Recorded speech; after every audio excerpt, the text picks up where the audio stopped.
आई कसम बहिन गे आवे ना देबो कौनो गम बहिन गे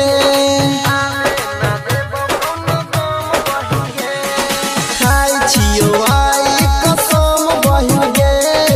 आवे ना देबो कौनो गम बहिन गे तोरा अखिया में कहियो तलोर नहीं हेतो तोरा अखिया में कहियो तलोर नहीं हेतो बहिन राखी के डोर कमजोर नहीं है तो बहिन।